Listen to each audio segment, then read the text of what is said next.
Change of pace. Percy was banging crossly about the yard. "It isn't fair," he grumbled to Toby. "Oliver can't handle his trucks, so he gets the mail train? Some punishment." "Well, being stuck in the yard is rather dull," replied Toby.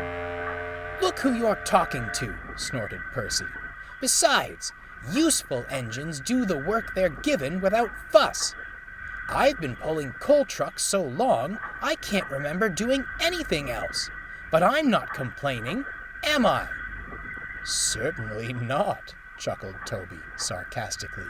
"But don't you fancy a change?" "Huh, I don't need it. Unlike Oliver, I keep trucks under control." The coal trucks cackled. "That's enough out of you," scolded Percy, giving them a fright. Toby was worried. He knew agitation only led to trouble. Something had to be done. The next morning, Percy woke to find a grimacing Toby. "What's wrong?" he asked. "Oh, my boiler feels funny," groaned Toby. "Must have had bad water. Will you take my passengers, please?" "But," protested Percy, "I'm filthy. And what about my trucks?" "I'll take your trucks once drivers looked me over. The passengers won't mind your paint. They just want to be on time." "Humph," grunted Percy. "Seems I keep getting every job except the ones I want." "Useful engines do the work they're given without fuss," replied Toby slyly. Percy said no more. He fumed away, too grumpy to see Toby smiling to himself.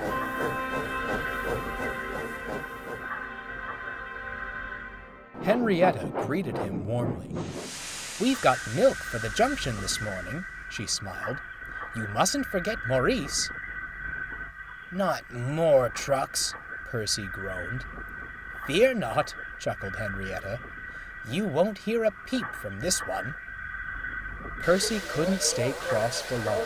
The morning sun shone, and the passengers greeted him warmly. "You look like you've been working hard," smiled Mrs. Kindly, pointing at Percy's dirty paint. "Just like a proper engine." Percy smiled and set off up the line.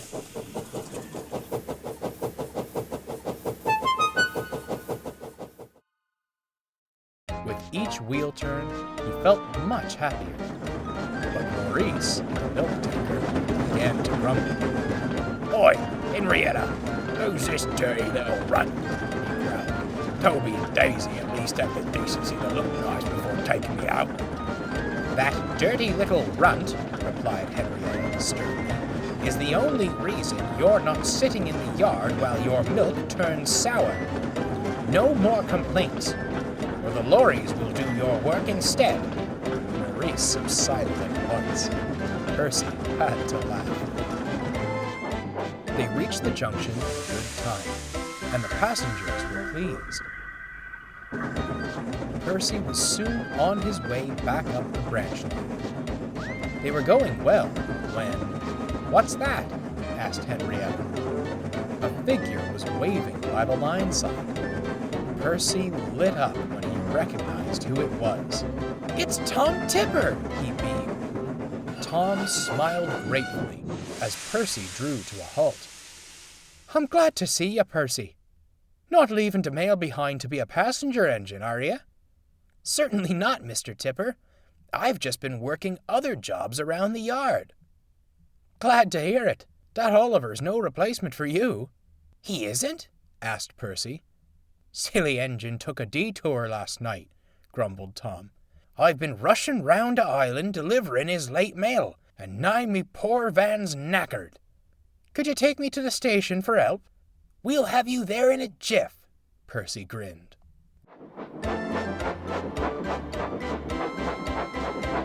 Good as his word, Percy got Tom to the next station as quick as he could, and the station master phoned for Butch to fetch the mail van. Tom waved a thankful goodbye as Percy hurried on to the top station.